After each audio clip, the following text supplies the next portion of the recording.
esse domingo, nessa oportunidade que o Senhor nos dá. E o tema da mensagem hoje é tempos difíceis. Ô pastor, você vai falar de tempos difíceis? A gente já sabe que são tempos difíceis. Mas nós vamos dar uma abrangência bíblica para que nós venhamos ter uma noção e uma visão espiritual desses tempos difíceis em que nós vivemos. E que tempos são esses? Então o texto central que eu vou usar está lá em 2 Timóteo, capítulo 3, do verso 1 ao 5, aonde Paulo escreve para o seu filho na fé Timóteo, e essa é uma das últimas cartas, a última carta de Paulo, porque ele escreve essa carta já no corredor da morte. E ele escreve ao seu filho na fé. Claro, Paulo nunca se casou, então não podia ter filhos naturais, mas tinha sim Timóteo, seu filho na fé.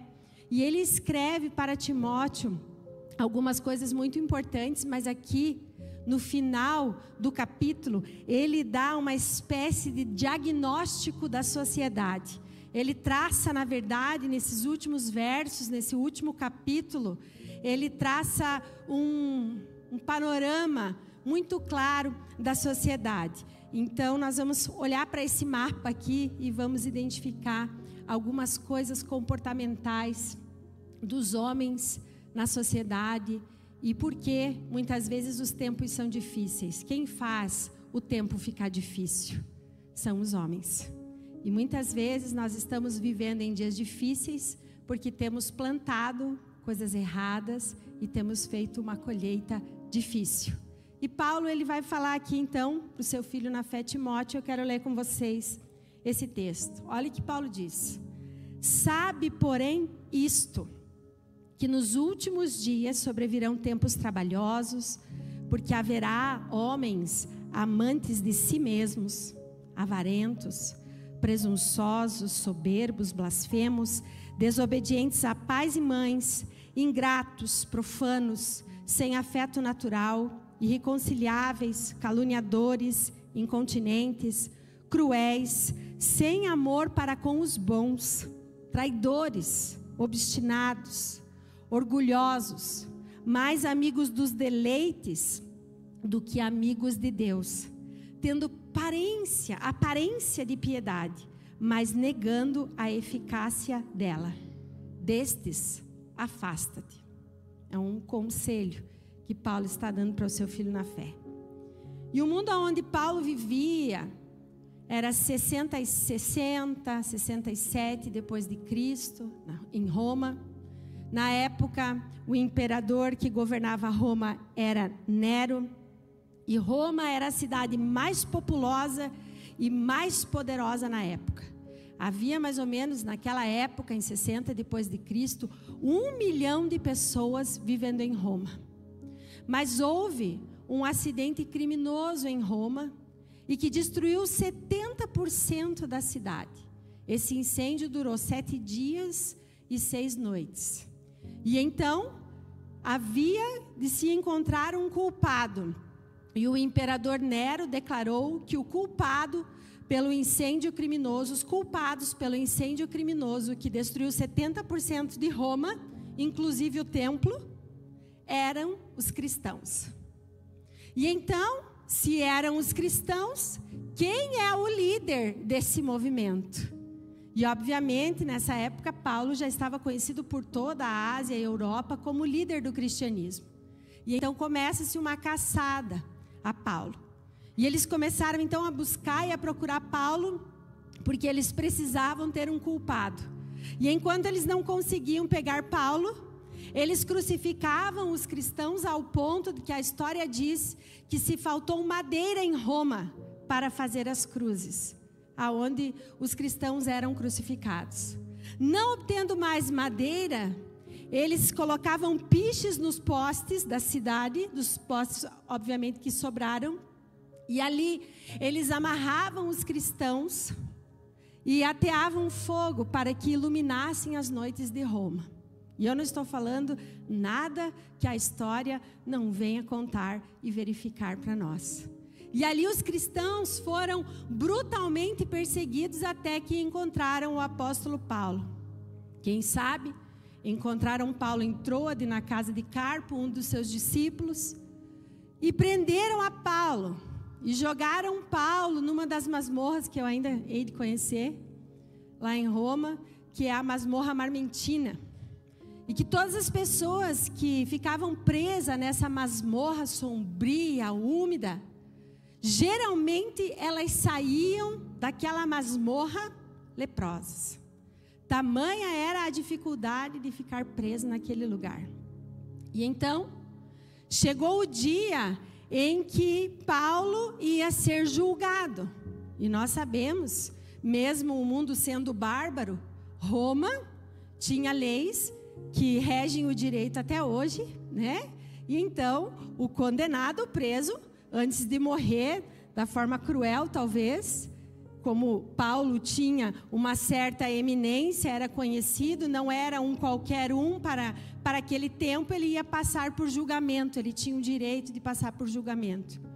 E então no dia do julgamento de Paulo, mesmo as pessoas conhecendo e sabendo da inocência de Paulo, ninguém compareceu, da Ásia inteira, ninguém compareceu diante do tribunal para ser testemunha de Paulo.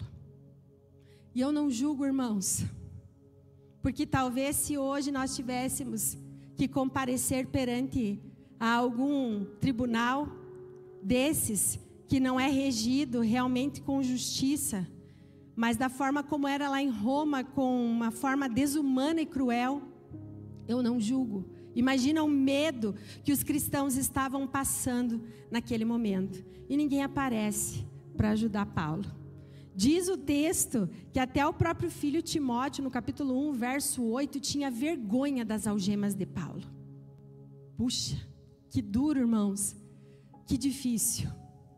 E hoje nós vamos falar aqui sobre tempos difíceis. E Paulo estava passando por um tempo difícil, e eu quero dizer para você que a vida do cristão, ela não é uma vida fácil. Ela é uma vida de renúncia. Ela é uma vida que coloca a palavra de Deus em primeiro lugar. E muitas vezes isso representa algumas perdas para nós. E então Paulo, ele é condenado como líder dos incendiários. Diga misericórdia. Então Paulo, naquela época, ele foi condenado como líder dos incendiários. Todos abandonaram Paulo, e então ele escreve para o seu filho na fé, Timóteo, e ele começa o capítulo 3, no verso 1, dizendo: sabe, porém, isso, Timóteo. Você precisa saber disso, Timóteo. Ou seja, parecem que existem pessoas que não sabem, existem pessoas que não veem. Parece que Paulo estava dizendo que existia naquela época pessoas alienadas, que não entendiam a realidade. Pessoas que deixavam a vida levá-las, sem enxergar realmente qual é o motivo que está por detrás das coisas. E muitas pessoas hoje estão assim, queridos, vivendo de qualquer maneira, deixando a vida levá-la. E Paulo, ele traz um alerta para Timóteo, e ele diz: sabe, porém, isso, você precisa entender essas coisas. E ele faz uma leitura dos tempos, e ele diz assim: nos últimos dias sobrevirão tempos difíceis. E eu quero dizer para você que os tempos difíceis, eles abrangem, desde que Jesus veio em carne, viveu, pregou o amor de Deus, instituiu a sua igreja através dos discípulos. A partir da primeira vinda até a segunda vinda de Jesus, compreende-se então esses dias difíceis. Então os dias difíceis não são os nossos dias, mas os dias difíceis são os dias a partir de quando Cristo disse: essa é a minha igreja, e sobre a minha igreja, e sobre esta pedra que é a minha palavra, eu edificarei a minha igreja. Ali começaram os dias difíceis, porque ali, com Jesus, que é uma pedra de esquina, pedra angular, você precisa decidir qual o caminho que você vai tomar. E o caminho de Cristo muitas vezes não é o caminho mais fácil, porque o salmista diz: Senhor, endireita as minhas veredas, endireita os meus caminhos por amor do teu nome. E então, quando Jesus veio, e até o momento em que Ele voltar buscar a sua igreja, nós viveremos dias difíceis. Você sabe, quando o Coliseu foi inaugurado, quantos dias de festas e festividades teve o Coliseu? Foram 90 dias. 90 dias de um banho de sangue na vida dos cristãos. Ai, pastora, ainda bem que eu não vivo nessa época. Eu quero dizer para você que você vive sim. Você sabe o que está acontecendo no nosso mundo hoje? No último mês? Veio à tona no último mês. Cristãos na Nigéria e no Sudão. Já morreram mais de 1 milhão de cristãos, negros e cristãos. Dias difíceis, dias trabalhosos. Segunda Guerra Mundial. Por quê? Porque os judeus foram mortos. E tantas outras coisas que nós poderíamos citar. Quantas guerras, quantos reféns estão em cativeiro nesse momento, muitas vezes por causa da sua fé. E nós, cristãos, essa é uma mensagem não para as pessoas que estão lá fora, que estão seguindo o curso do mundo, mas essa é uma mensagem para nós, que estamos dentro da casa do Senhor. Muitas vezes nós estamos querendo ser amados pelo mundo, aceitos pelo mundo. Mas eu quero dizer para você que o cristão, ele não é amado pelo mundo. Ele não é aceito pelo mundo. Nunca foi e nunca será. Porque a nossa mensagem é uma mensagem contrária ao que o mundo prega. Há uma mensagem de uma sociedade hedonista. Comamos e bebamos, porque vamos morrer. E só o que se leva dessa vida é o que comemos. As mesmas filosofias, nada mudou. Mudou a roupagem, mas nada mudou. As estratégias são as mesmas. E então, Paulo, ele nos diz que esses são os dias difíceis, que compreendem desde a vinda de Jesus até quando ele voltar. E nós estamos vivendo nesses dias difíceis e desafiadores. Aquele que quer me seguir, tome a sua cruz, negue-se a si mesmo e então me siga. Cruz é uma coisa boa? Jesus está mandando a gente tomar a nossa cruz. É fácil muitas vezes seguir a Jesus? Não é fácil. Mas Ele é o caminho, Ele é a verdade, Ele é a vida. E ninguém vem ao Pai se não for por meio dEle. Mas no diagnóstico de Paulo, eu vou resumir em 3 palavras, em 3 características que eu quero falar nessa noite. Ele fala sobre homens de diversas características. Mas eu quero falar só de 3. Não vai dar tempo de falar todas as características, mas nós lemos ali. Nós vimos o perfil das pessoas dos últimos dias. Pessoas difíceis. Pessoas que tornam os dias mais difíceis. E a primeira característica que eu quero falar é a característica do egoísmo. Porque o egoísmo é o contrário do amor. Os homens seriam egoístas. Deus é amor. Se nós somos egoístas, obviamente nós não estamos em comunhão com Deus. Porque Deus é amor e o egoísmo é o contrário do amor. E Paulo está falando exatamente isso aqui. Há uma inversão de valores nos nossos dias. Aonde se aplaude o vício, aonde o mundo celebra uma cultura de morte, aonde não se defende o valor à vida, aonde a família é destruída a olhos vistos, porque hoje a família é um empecilho, a família é um incômodo, porque se não fosse a família, e é isso que nós temos visto, né? As pessoas acham que isso é um avanço. A sexualidade foi coisificada, para não dizer, porque eu nem sei o nome que dão para aquela ideologia de gênero. Então, é melhor dizer que a sexualidade nessa geração foi coisificada. Foi banalizada, meus irmãos, e foi animalizada. E ainda eles acham que isso é o suprassumo das conquistas sociais. Diga misericórdia. Porque família só atrapalha. Porque pai e mãe só atrapalha. Porque eu quero começar a minha vida sexual com 12. com 13. Qual o problema? Minha mãe, né? Retrógrada, meu pai. Então hoje, os homens são egoístas, os filhos são egoístas. E quando nós somos egoístas, nós geramos uma cópia de nós, e essa cópia, ela é egoísta. Um egoísta aperfeiçoado. Diga misericórdia. Cópia de nós mesmos. Nós temos que cuidar quem nós estamos nos tornando. O que nós estamos permitindo entrar na nossa vida que tem nos tornado esse tipo de pessoa. O amor foi colocado às avessas. O amor está mal direcionado. Nunca foi falado tanto em amor, mas nunca, em todo tempo talvez, se entendeu tão pouca coisa sobre ele. Porque Deus é amor. É engraçado, porque as pessoas, eu sempre digo, eu sou pastora, eu vou falar com uma pessoa.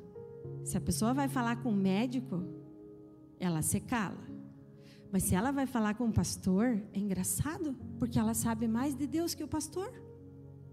Vocês entendem como é espiritual isso? Você vai falar com o encanador, você ouve que ele vai falar sobre o encanamento, sobre a eletricidade. É ou não é? Mas você vai falar com o pastor, não, pastor, eu já sei. Eu já sei. Não é espiritual isso? Você pode falar com qualquer pessoa, mas você vai falar com um pastor formado em teologia. Ele sabe mais de Deus do que você. Não que um pastor tenha que saber mais de Deus que qualquer uma das pessoas, porque Jesus rasgou o véu de alto a baixo. Todo mundo tem livre acesso à presença dele. Mas as pessoas são assim. Elas olham, são egoístas e dizem, não, eu entendo tudo sobre Deus. Eu entendo tudo sobre o amor. Mas você vai olhar para a vida dela, você vai olhar para a casa dela, você vai olhar para os relacionamentos dela e vai ver que ela não entende nada sobre amor. Que a vida dela está vazia de Deus. No grego, a palavra egoísta é philautos. E o que o grego quer dizer, irmãos? Essa palavra, philautos. Que o grande problema da sociedade é o amor a si próprio. E não o amor aos outros. Isso tem acabado com a sociedade. As pessoas só pensam no seu umbigo. Só pensam na sua agenda. E o verdadeiro amor do grego, ele não é egocentralizado, mas ele é outro-centralizado. Ele pensa no outro, ele se preocupa com o outro, ele se preocupa com o próximo. E hoje nós não vemos isso nem dentro dos próprios lares. A pessoa se preocupando com o cônjuge, se preocupando com os filhos. E essa semana eu estava vendo um testemunho de uma criança que ela estava passando mal na escola, mas ligaram para a mãe e a mãe não podia sair da escola buscar a criança que estava com febre, porque a mãe não tinha terminado a série de treinos dela. Vocês estão entendendo o tipo de sociedade em que a gente está vivendo? Uma sociedade egoísta. Tem pessoas que dizem assim, meu marido tem problema com a pornografia. Claro que ele tem problema com a pornografia. Quantas vezes você tem amor e carinho para dar para o teu cônjuge? Tem mulher que viaja, fica 15 dias fora, uma semana. Meu marido tem problema com a pornografia. Não estou justificando. Mas eu estou falando que são dias difíceis. Que as pessoas não cuidam. Elas oram desesperadamente porque elas querem casar. Aí quando elas casam, meu Deus... Elas querem ter um filho. Mas quando elas têm um filho, elas não têm mais a maternidade como uma missão. E a maternidade é uma missão. Porque o nível mais alto de fé é deixar um legado na vida dos nossos filhos. Sabe como que o teu nome vai ecoar pela eternidade? A forma como você cria os teus filhos, a tua próxima geração. E isso está sendo tirado de nós. Porque nós não estamos nos preocupando em criar o nosso legado, a nossa própria geração. Nós estamos levando de qualquer jeito, estamos deixando o celular criar os nossos filhos. Nós estamos vivendo em dias em que os homens são egoístas, e Jesus, ele viu isso, e ele contou uma parábola, que é uma parábola muito conhecida, que é a parábola do bom samaritano. Na parábola do bom samaritano, um homem descia de Jerusalém a caminho de Jericó. E esse homem, ele foi assaltado. Salteadores o abordaram, roubaram tudo que ele tinha e ainda o machucaram e deixaram caído na estrada. E então, naquela estrada, passa algumas pessoas, e a primeira pessoa que passa na estrada e olha aquele homem caído no chão, era um sacerdote, um religioso. E ele olha de largo e segue o seu caminho. A segunda pessoa que passa por aquele homem ferido, que foi roubado, espoliado, estava machucado, foi um levita, que também olha e passa de largo. E então vem uma terceira pessoa, que é um samaritano. O samaritano era inimigo dos judeus, porque os judeus não se davam com seus vizinhos samaritanos. E aquele inimigo, ele vem, ele olha para aquele homem que provavelmente era um judeu, descia de Jerusalém até Jericó, fazia aquele trajeto, e ele para tudo que ele estava fazendo. E ele olha para aquele homem, ele se importa com aquele homem.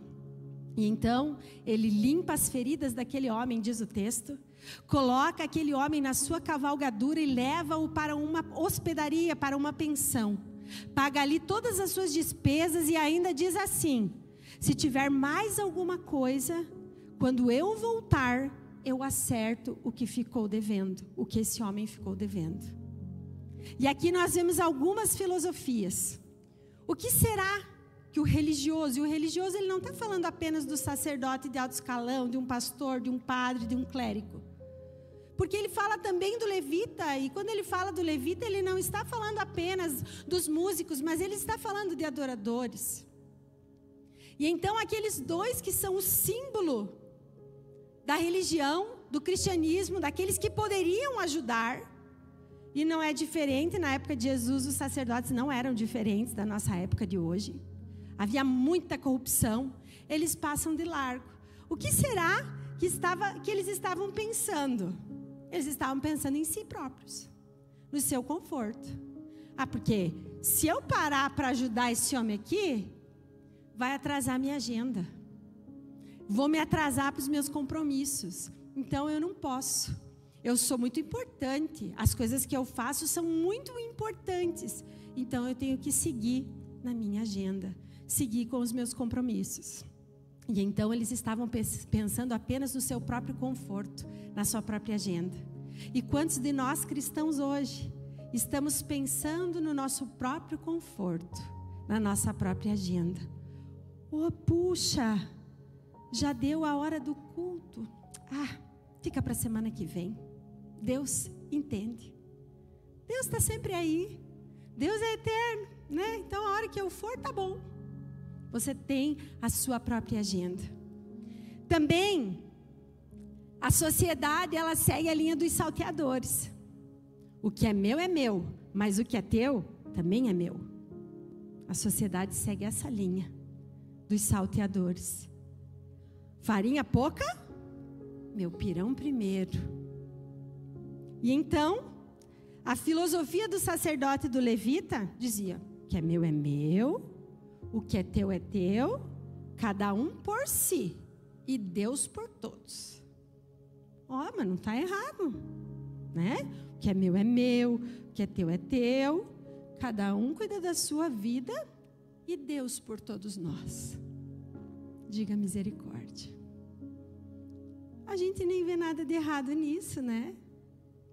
É assim que muitos de nós vivemos, sem nos importarmos com o outro. E hoje o mundo está cheio de frases feitas. Se importe com você mesmo, porque os outros é muita gente para você se importar. E aí você se alimenta de frases feitas que você rola todo dia no feed. E aí você diz assim: você precisa de mais autocuidado. Vai lá e gaste mais, né? O algoritmo está mandando você gastar mais, mas você não entende. Você acha que é mesmo, estufa o peito e lá vou eu. Vou me autocuidar. E assim você vai ficando cada vez mais egoísta. A tua vida não é dirigida pela palavra de Deus, mas a tua vida é dirigida por frases feitas. Você já reparou nisso? A palavra do Senhor, ela é poderosa. Na verdade, todas as palavras são. E nós precisamos cuidar o que entra no nosso coração. E eu vejo hoje muitas pessoas vivendo de frases feitas, mas não olhando para os versos da palavra do Senhor. E os homens são assim, as mulheres são assim, egoístas, cuidando da sua própria vida. E então, aquele homem estranho, ele se comprometeu com aquele próximo, que era o próximo mais próximo. Comecemos pela nossa casa, comecemos pelos nossos filhos, comecemos pelo nosso cônjuge. Vai ser um bom começo. Tenho certeza que vai ser um bom começo. Nós vamos ter bastante trabalho em cuidar daquilo que Deus nos deu. Vamos parar de olhar para a vida alheia e vamos nos tornar pessoas melhores, porque a Bíblia diz que mais bem-aventurada coisa é o quê? Dar do que receber. E tem um monte de gente dizendo: eu quero, eu mereço, eu preciso. E está se tornando cada vez mais egoísta, mais infeliz, mais ansiosa, porque ele não sabe dar. O amor doa, o amor é altruísta, o amor não é egocentrista, mas o amor é o outro no centro. E quando nós estamos assim, nos importando com o outro, que geralmente é a nossa família, nós nos tornamos mais parecidos com Cristo. Porque nós estamos nessa vida, queridos, para sermos aperfeiçoados, de glória em glória, na mesma imagem, como que pelo Espírito, na imagem de Cristo Jesus. Então esse é o primeiro aspecto que Paulo fala dos homens dos últimos dias. O aspecto do egoísmo. E nós temos visto muito isso. À medida que o amor vai se esfriando, as pessoas vão se tornando cada vez mais egoístas. Ou porque as pessoas são egoístas, o amor cada vez mais vai se distanciando, se esfriando. E o outro aspecto que Paulo fala, e esse aspecto é um aspecto inegável, que é: os homens dos últimos dias serão avarentos. E a gente, quando pensa em avarento, pensa no tio Patinha, no Scrooge, né? Scrooge, aquele velho Scrooge do Natal? Scrooge, não sei bem ao certo qual que é o nome dele. Mas a palavra no grego para avarento é philargouros, que literalmente quer dizer amantes da prata e do dinheiro, de la plata. E o que é um amante, irmão? Um amante não é uma pessoa desesperadamente apaixonada, que é capaz de trair quem mais ama, por causa do amor, por causa da paixão. E queira você ou não, o dinheiro é um Deus. E então o grego está falando: philargouros, amantes da prata, amantes do dinheiro. E o dinheiro é a mola mestra da sociedade, a mola propulsora da sociedade. E a Bíblia falou muito sobre dinheiro. Não me lembro quantos versículos tem que a palavra do Senhor fala sobre dinheiro, porque o dinheiro é um Deus. E o próprio Senhor Jesus diz: não podeis servir a dois senhores. Ou você vai servir a um e desagradar ao outro, ou você vai se devotar a um e desagradar ao outro. Não podeis servir a Deus e as riquezas. Não podeis servir a Deus e a mamon. Mas a sociedade hoje, ela serve a mamon. Porque se ela tem dinheiro, ela está feliz. Vamos ver agora o final de ano, né, irmão? 13º vai cair na conta mês que vem. Alguns estão felizes, vão para a praia, comer uma carninha, né? Vão para o hotel, pegar uma piscininha, vão festejar, vão comemorar. Outros estão tristes, porque gastaram demais e vão ter que pegar o 10º para pagar as dívidas. É ou não é? Diga misericórdia. É assim, cada um colhe aquilo que planta. Uns já estão com as férias frustradas. Aí vão passar as festas de ano novo chutando os parentes, grosseiro, aquela coisa, né? Que ninguém pode com a vida dele, porque se ele tem dinheiro, ele está feliz. Agora, se o Deus dele está fraquinho, como ele está depressivo, ansioso, chateado, tratando todo mundo mal. Você conhece alguém assim? Precisa falar. A gente fala em tom de brincadeira, mas é uma realidade. Porque se a pessoa tem dinheiro, está tudo bem. Não é se ela tem Jesus, está tudo bem. Não é se ela tem a alegria da salvação, está tudo bem. Mas se ela tem dinheiro. Porque o dinheiro é a mola propulsora da sociedade. E então, por causa do dinheiro, as pessoas matam e morrem. Será? Claro que sim, irmãos.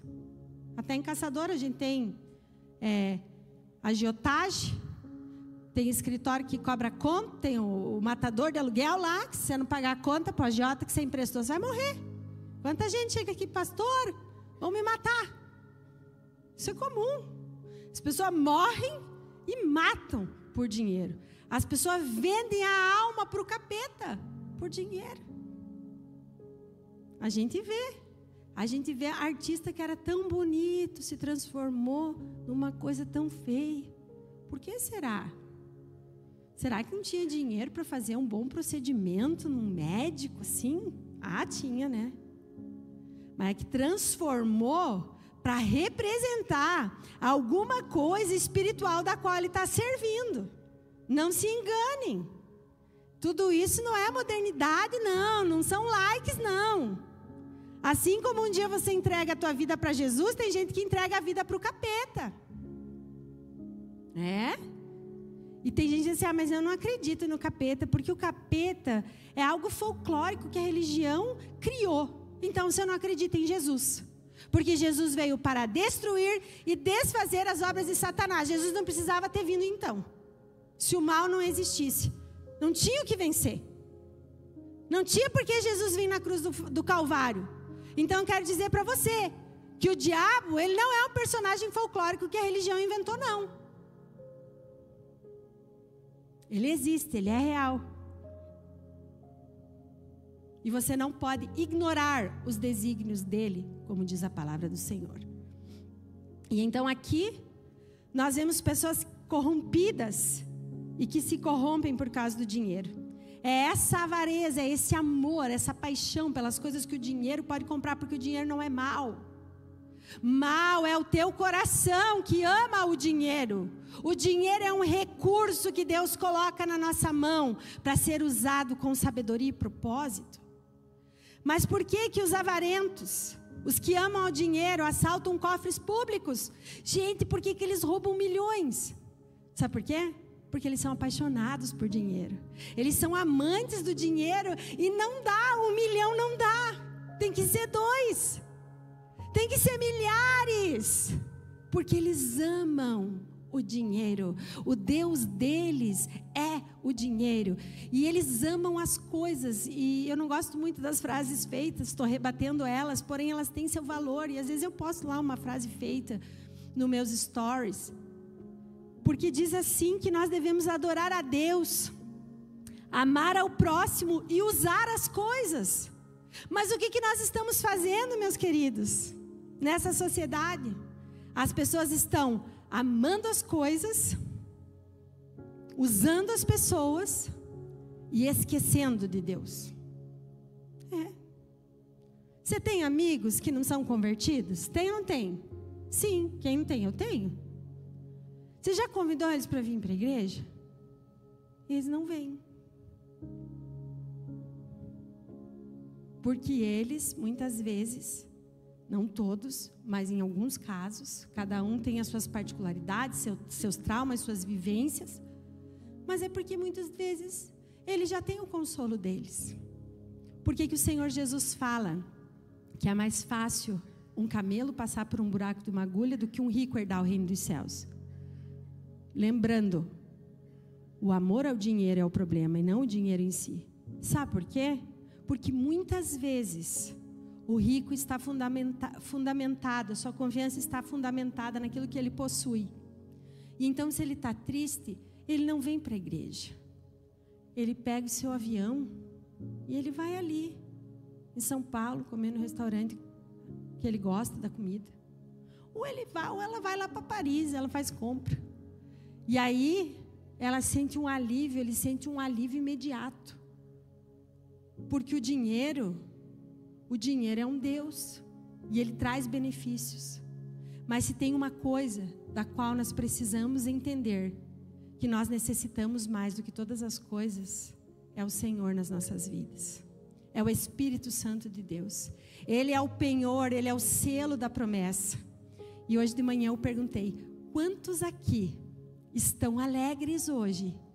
Porque têm a alegria de serem salvos, a alegria da salvação. Quantos aqui estão alegres? Amém?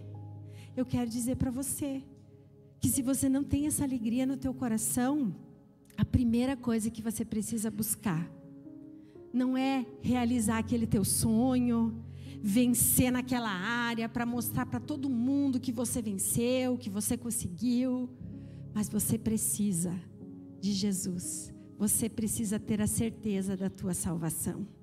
Aleluia. E então a terceira e última coisa que Paulo vai falar no verso 4, ele diz que os homens são mais amigos dos prazeres, mais amigos dos deleites, mais amigos do mundo do que amigos de Deus. Diga, eu não. Foi baixinho. Amém. Amém, irmãos. Você gostaria de ser amigo de uma pessoa importante? Sabe quando a gente vai num lugar e a gente encontra uma pessoa importante e relevante, a gente quer tirar foto com ela, não quer, irmãos? Para pôr lá no Instagram da gente, dizer assim, nossa, eu tive aqui. E esse ano eu e minha amiga Franciele tivemos uma experiência, né? A gente foi ver o show de um humorista, abrindo uma aspas aqui. E por 2 vezes nós queríamos viajar para ver esse humorista, mas não estava fechando a nossa agenda. E aí, de repente, a Secretaria da Educação deu de presente para todos os funcionários públicos o humorista. Eu disse, Deus mima os seus filhos, né? Glória a Deus. Que aquela pessoa sabe aquela pessoa que se sente especial? Que veio para mim, veio para ela, né? Mas é bom se sentir especial por Deus, né? Eu fui buscar ela na casa dela. Ela queria me buscar, eu disse, nada a ver, pois a Uniarp lá perto do Berg, eu moro no município, eu que vou te buscar. E aí fui buscar a Fran, 1 hora antes, estacionamos o carro, e eu lá, né, irmão, os olhos de águia, né, a pastora tem uns olhos de águia. E aí eu atravessando a rua, ela falando comigo, eu disse, Franciele, espera só um pouquinho. Tem uma movimentação estranha aqui. E a mulher olhava para a rua, eu olhava para o celular, eu olhava para a rua, eu olhava para o celular. Eu disse, o homem vai chegar, aleluia, aleluia. E o homem chegou, irmãos, a mulher falou, falta 4 minutos para ele chegar. Peguei meu celular, limpei a câmera, dei para um piazinho que estava lá na porta, disse, tu fica preparado, porque você é a primeira pessoa que vai tirar foto com ele. O piazinho só fez assim, né? E chegou o homem cansado. Disse, querido, tira foto aqui com a pastora, né? Nem falei pastora, mas tira foto aqui com a gente, que a gente está te esperando. Claro, tira foto com vocês. E aí tiramos aquela foto. E aí postamos no Instagram, né, Fran? Aquela foto. A gente é fã dele, que a gente ri da nossa própria cara, com as piadas que ele faz dos professores, ele é muito legal. E aí, se a gente gosta de tirar uma foto com uma pessoa, né? Famosa, um comediante, um cantor, por que a gente não quer ser amigo de Deus? Por que tem gente que é amigo, que é agente secreto? O pastor Alex fala que a gente nem sabe que aquela pessoa é crente, muito menos amiga de Deus. Você tem a oportunidade de ser amigo da pessoa mais importante. As portas da presença dele estão sempre abertas para você, mas você não entra. Você perde as oportunidades de entrar na presença desse teu amigo. Porque a Bíblia fala, não vos chamo mais amigos, não vos chamo mais de servo, mas chamo-vos de amigos. Porque o servo não sabe o que faz o seu Senhor, mas tenho-vos chamado amigos, porque tudo que tenho feito, vos tenho dado a conhecer. Quantos aqui precisam passar de nível de servos para amigos de Deus? Quantos querem reconhecer a Deus e a sua amizade em todos os seus caminhos, os seus mimos, a sua providência? Porque, irmãos, eu reconheço o Senhor em todos os meus caminhos. Que coincidência! eu ser a primeira pessoa a tirar foto com ele. Eu reconheço Jesus até nessas coisas, irmãos. Pode ser nem que foi Jesus, né? Mas para mim é Jesus. Porque eu sou alegre, eu sou grata, eu sou feliz. Eu ia viajar, nem precisei, veio para cá, ganhei de presente. Sabe um exemplo simples? Que a gente fica feliz. A gente fica feliz porque a gente reconhece a mão do Senhor. Então a palavra aqui para prazeres, amigos dos prazeres, é filomenos no grego. É a pessoa que vai se amar mais do que amar a Deus. Ninguém aqui se ama mais, né? Do que a Deus. Você ama a Deus sobre todas as coisas e o próximo como a ti mesmo. Mas que coisa, pastor, amar a Deus. Eu nem vejo Deus. Você não precisa ver para saber que Ele existe. Você precisa reconhecer Ele em todos os teus caminhos. Tomé precisou ver, mas Jesus disse para ele, mais bem-aventurado é aquele que não viu Tomé e creu. Nós não vimos Jesus, nós não fomos contemporâneos dele, nós não vivemos na mesma época em que ele viveu, e graças a Deus que nós não vivemos. Já imaginou, irmãos, nós ia olhar para Jesus e dizer, esse cara aí, pode vir alguma coisa boa de Nazaré? Porque a gente muitas vezes é tão ignorante, tão seletivo, olha tanto pela aparência. Pode vir alguma coisa boa daquele lugar? Quem é esse Jesus? Mas nós não conhecemos uma pessoa apenas pelo seu físico, pelo contrário. Nós conhecemos uma pessoa quando ela abre a sua boca. Porque pelos frutos o conhecereis. Então, quando alguém abre a sua boca, você realmente conhece quem é aquela pessoa, o que ela pensa e o que ela carrega dentro dela. E nós conhecemos Jesus, nós não o vimos, mas nós conhecemos todos os frutos que ele carregava e que ele pregou e que ele deixou para que nós vivêssemos por meio deles. Se coloque de pé, meus irmãos. Eu ainda tenho 7 minutos, eu vou deixar vocês 7 minutos de pé. De misericórdia, né, pastor? Hoje você está... Pastor Alex não está aí, né? Está viajando, daí a pastora, né? Vocês não viram nada ainda, irmãos, daqui a pouco. Aleluia. Então, irmãos, nós estamos numa sociedade em que está vivendo pelo prazer, em que bebe todas as taças dos prazeres, quer sexo livre, e isso, como eu falei, já está começando desde o filho adolescente em casa, até entre os casamentos, porque já há bastante tempo, durante esse nosso ano de pastoreio, esses anos de pastoreio, há pessoas que vêm no escritório, nos chamam, com a vida destruída, sabe por quê? Porque elas querem um casamento aberto. Já ouviu falar nisso? Eu nunca vi um casamento aberto, se um casamento tem aliança, e a aliança não tem nenhum buraco, não tem nenhuma brecha, ela é inteira assim, ó. Mas a pessoa, ela quer um casamento aberto. E aí ela não quer ter problemas na vida dela, porque ela é mais amante dos prazeres, dos deleites, do sexo livre, do casamento aberto, do que amiga de Deus. Drogas sem descriminalização. Ora, droga é droga, quem quer usa, quem não quer usa, né?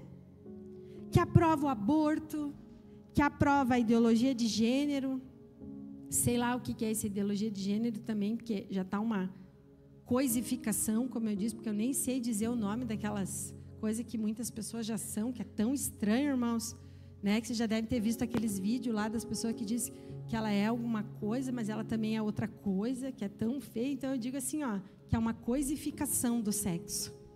Sexo que foi criado por Deus para ser desfrutado entre o homem e a mulher dentro da aliança do casamento, para que pudessem gerar filhos, para que pudessem formar família, porque a família, sim, é a mola mestra da sociedade. Mas quando a família enfraquece, a sociedade enfraquece. Não é quando a economia enfraquece que a sociedade enfraquece, mas é quando a família enfraquece que a sociedade enfraquece. Muitos povos passaram por diversas guerras, mas se levantaram, porque tinham laços fortes. O dinheiro não é um Deus, o nosso Deus é o Senhor. Então a mola mestra da sociedade não é o dinheiro. A mola mestra da sociedade, a mola propulsora,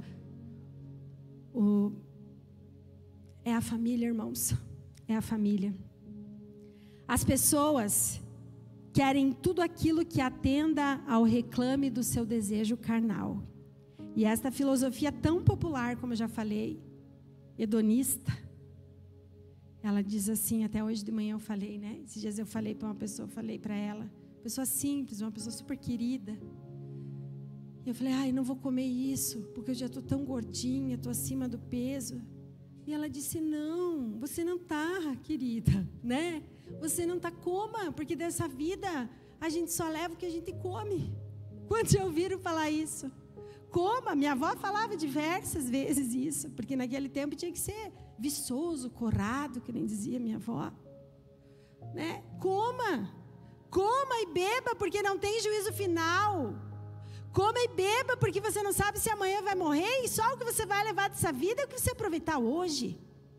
Não há satisfação, não há futuro. E aí você vive aquela vida dissoluta, enchendo todas as taças de prazeres possíveis, porque a tua filosofia é uma filosofia hedonista. Amantes de si, mais amigos de si do que amigos de Deus. Mas eu quero, irmãos, e eu quero que toda essa igreja seja amiga